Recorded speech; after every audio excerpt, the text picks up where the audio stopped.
Hello दोस्तों, मेरे YouTube channel पर आपका स्वागत है। तो चलिए कहानी को शुरू करते हैं और कहानी अच्छी लगी तो प्लीज़ चैनल को सब्सक्राइब कीजिएगा। पुलिस महक को अरेस्ट करके ले जा चुकी थी। महक जाते वक्त मृत्युंजय से बात करना चाहती थी, लेकिन रचना ने ऐसा होने नहीं दिया। महक को उठाकर जेल में बंद कर दिया गया था। महक की हालत रोने की वजह से बहुत खराब हो चुकी थी। वहीं मृत्युंजय इन सबसे अनजान सारंग विला में अभी भी सोया हुआ था। सारंग विला में महक के लिए निर्जरा और विकल्प दोनों परेशान हो रहे थे। शाम के करीब 8 बजे के आसपास मृत्युंजय की नींद खुली। उसने उठते ही महक को आवाज लगाई, महक महक, कहाँ हो तुम? मृत्युंजय महक का नाम लेकर चिल्ला रहा था। रचना, जो कि मृत्युंजय के कमरे के पास से ही गुजर रही थी, उसने मृत्युंजय की आवाज़ सुन कहा, मृत्युंजय को इतनी जल्दी होश आ गया और होश में आते ही महक का नाम पुकारने लगा।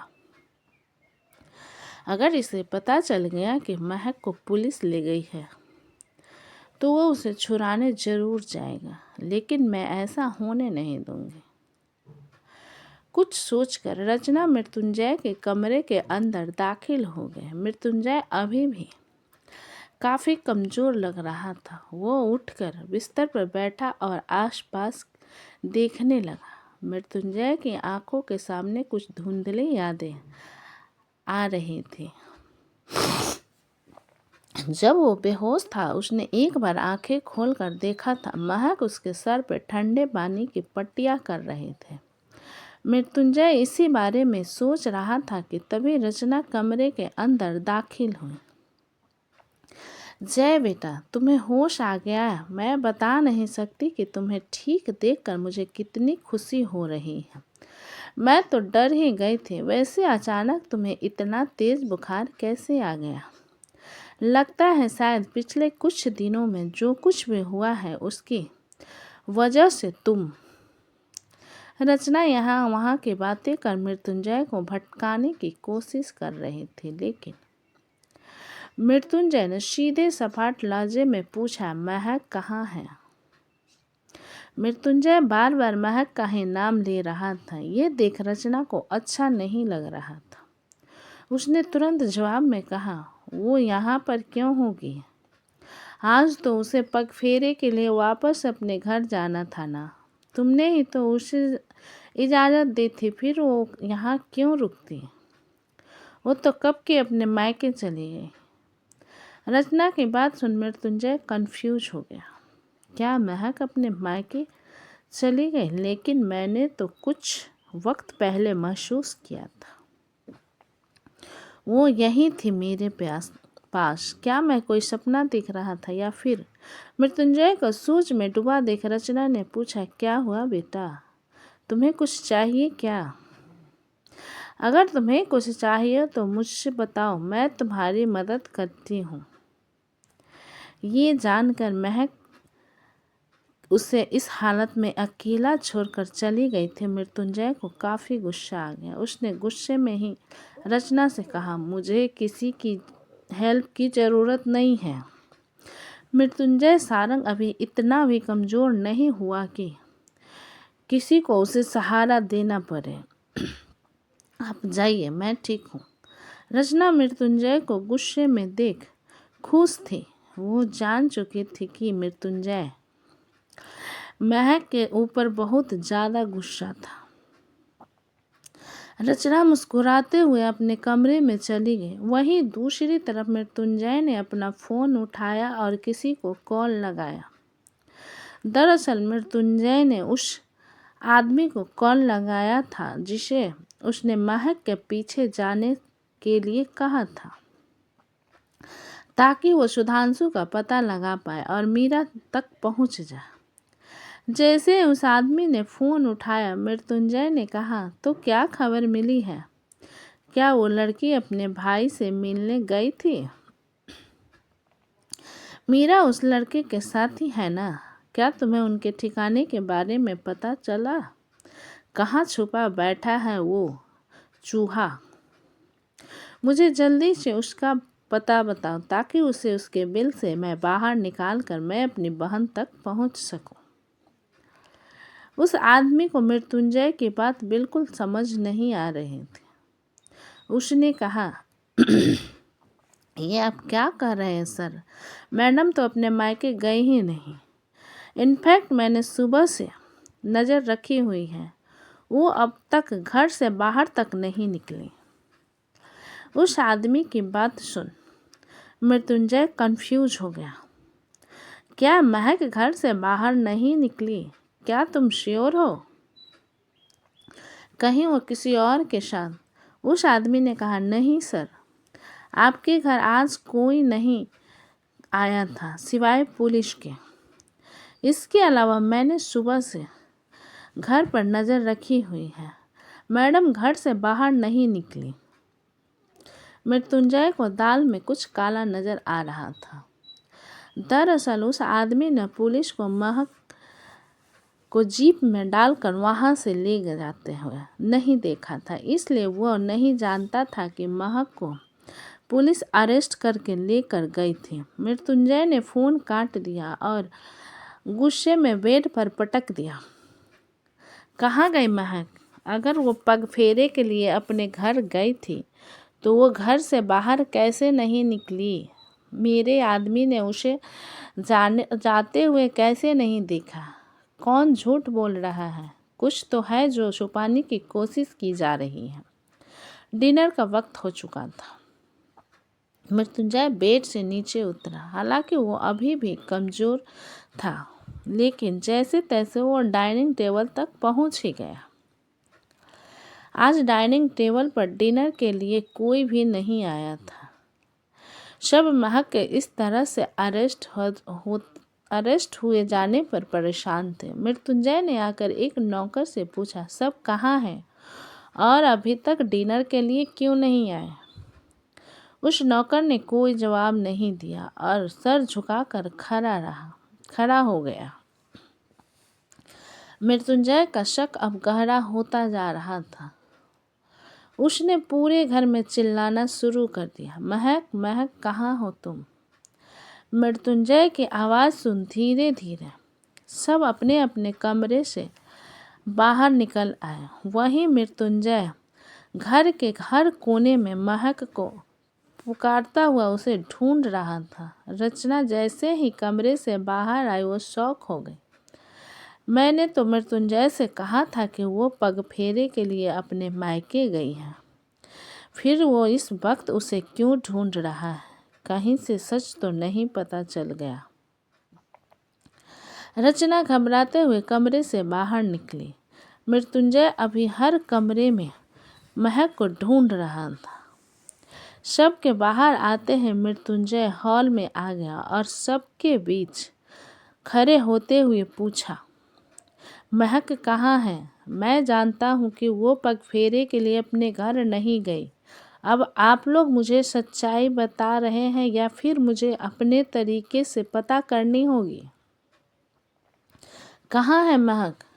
निर्जला और विकल्प घबराए हुए थे। वहीं राजेंद्र और पीताम्बर परेशान थे। रचना के चेहरे पर डर साफ दिखाई दे रहा था।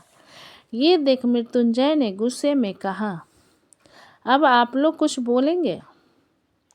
कहाँ है महक? मैंने पूछा, कहाँ है महक? सबको चुप देख विकल्प बोल पड़ा, भाई वो दरअसल पुलिस इंस्पेक्टर आया था, वो भाभी को अरेस्ट करके ले गया।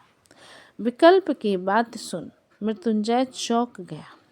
व्हाट? पुलिस महक को अरेस्ट करके ले गई? लेकिन क्यों? और बिना मेरी इजाज़त के पुलिस उसे लेकर जाने वाली होती कौन है? वो लड़की मेरी इजाज़त के बिना इस घर के बाहर कदम नहीं रख सकती। आप सब जानते हैं ना? विकल्प ने जवाब में कहा, भाई हम जानते हैं, लेकिन इंस्पेक्टर के पास भाभी के खिलाफ अरेस्ट वारंट था। वो दरअसल सोनवानी ने भाभी के खिलाफ कंप्लेन की और ये कहा कि भाभी ने शनाया को किडनैप किया, इसलिए पुलिस उन्हें अपने साथ। मृत्युंजय का गुस्सा इस वक्त हद से बढ़ चुका था। उसने लगभग चिल्लाते हुए कहा, तो मुझे किसी ने कुछ बताया क्यों नहीं? मैं बीमार था, मर नहीं गया था कि आप लोग मुझे बिना बताए इतना सब कुछ होते हुए देखते रहे। मृत्युंजय के इस रिएक्शन पर हर कोई शॉक था। एक तरफ निर्जला और विकल्प को लग रहा था कि मृत्युंजय को ये गुस्सा सिर्फ गुस्सा नहीं था, उसके मन में महक के लिए बढ़ रही फिक्र बोल रही थी। लेकिन रचना का दिल कुछ और ही कह रहा था। किसी ने कोई जवाब नहीं दिया। तभी निर्जला ने कहा, महक जाने से पहले तुमसे मिलना चाहती थी, लेकिन रचना ने मना कर दिया। रचना इसी बात से डर रही थी कि अगर मृत्युंजय को पता चल गया तो क्या होगा। उसने मृत्युंजय के कुछ कहने से पहले ही सफाई दे दी। वो दरअसल जय, मैं नहीं चाहती थी कि इस हालत में तुम ज़्यादा परेशान हो, इसलिए मैंने उस लड़की को तुमसे मिलने से रोक दिया।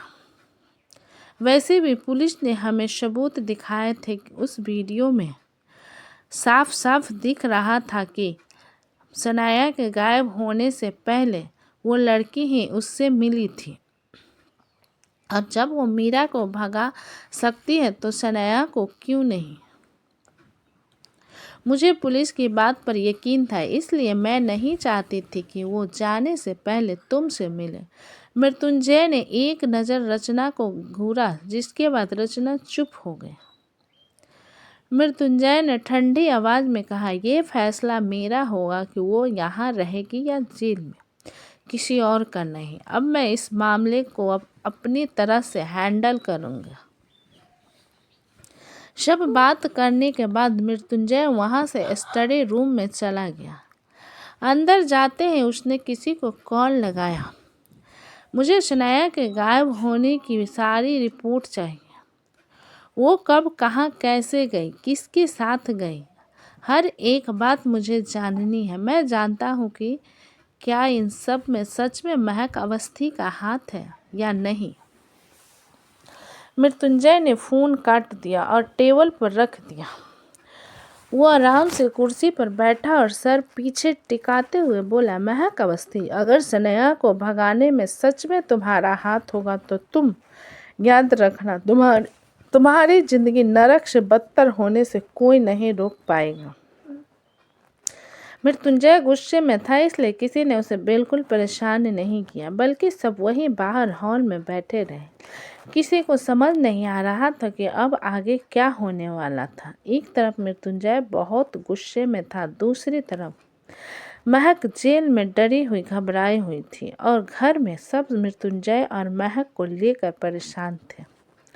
इस बात को लगभग 4 घंटे बीत चुके थे। रात के 12 बज रहे थे। मृत्युंजय अभी भी स्टडी रूम में बिना कुछ खाए बैठा हुआ था और उस आदमी के कॉल का इंतजार कर रहा था, जिसे उसने सनया के बारे में पता लगाने के लिए कहा था।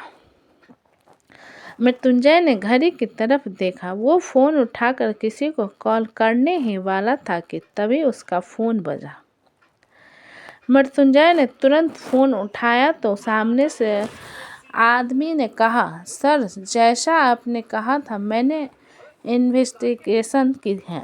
जो प्रूफ मुझे मिले हैं वो मैंने आपको मेल कर दिए हैं। आप एक बार देख लीजिए। मैडम बेकसूर है, उन्होंने कुछ नहीं किया। सनाया सोनवानी कभी किडनैप हुई ही नहीं थी। मैंने सारी चीज़ आपको भेज दी। मृत्युंजय ने तुरंत कॉल काटा और अपना लैपटॉप ऑन किया। उसने मेल खोला और उसमें उस आदमी के भेजे हुए सारे एविडेंस देख लिए। उस एविडेंस को देखने के बाद मृत्युंजय की मुट्ठियाँ कस गई। उसने गुस्से में कहा, कुबेर सोनवानी, इस बार तुमने अपनी हद पार की है। तुमने सारंग परिवार पर उंगली उठाने की कोशिश की है। अब इसकी सज़ा तो तुम्हें अपना पूरा का पूरा हाथ गंवा कर भुगतनी नहीं होगी। मृत्युंजय ने फिर से उस आदमी को कॉल किया और उसे कुछ कहा। थोड़ी देर बाद मृत्युंजय ने उस सारे एविडेंस पेन ड्राइव में ले लिया और वहाँ से पुलिस स्टेशन जाने के लिए निकल गया। बाहर हॉल में अभी भी सब परेशान बैठे हुए थे, किसी ने भी अब तक खाना नहीं खाया था। सब मृत्युंजय के लिए बहुत ज़्यादा परेशान थे। जैसे ही मृत्युंजय बाहर आया, निर्विकल्प ने कहा, भाई आपकी तबीयत ठीक नहीं है, आप कुछ खा लीजिए, आपको दवाई भी लेनी है। मृत्युंजय ने कुछ नहीं कहा और कार की चाबी उठा ली। ये देख रचना ने उसका रास्ता रोक दिया। कहाँ जा रहे हो तुम मृत्युंजय, और वो भी आधी रात को? कहीं तुम उस लड़की को जेल से वापस लाने तो नहीं जा रहे हो? तुम ऐसा नहीं कर सकते। उस लड़की ने गलती की है, उसे सज़ा भुगतनी ही होगी, क्योंकि वो सारंग परिवार की बहू है। तुम उसे इस घिनौने जुर्म से बचा नहीं सकते। मृत्युंजय ने रचना और सब की तरफ देखकर सिर्फ एक ही जवाब दिया, महक बेकसूर है, उसने शनाया को किडनैप नहीं किया। पहली बार मृत्युंजय ने सबके सामने महक की साइड ली थी। ये देख निर्जला और विकल्प के चेहरे पर हल्की सी मुस्कान थी, और ये सुनने के बाद भी महक निर्दोष थी। उन दोनों की खुशी कुछ ज़्यादा ही बढ़ गई थी। वही यह सुनने के बाद रचना बिल्कुल खुश नहीं थी। मृत्युंजय वहाँ से निकल गया और जाते हुए बोला, मैं महक को अपने साथ वापस लेकर ही लौटूंगा।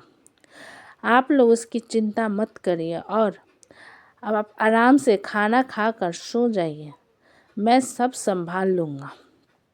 तो दोस्तों, कहानी कैसी लगी मुझे कमेंट में लिखें। अच्छी लगे तो प्लीज़ चैनल को लाइक करें, सब्सक्राइब करें एंड शेयर करें। दोस्तों, कहानी अच्छी लगे तो प्लीज़ चैनल को सब्सक्राइब करें, हमें अपना सपोर्ट करें। अपना कीमती समय देने के लिए धन्यवाद।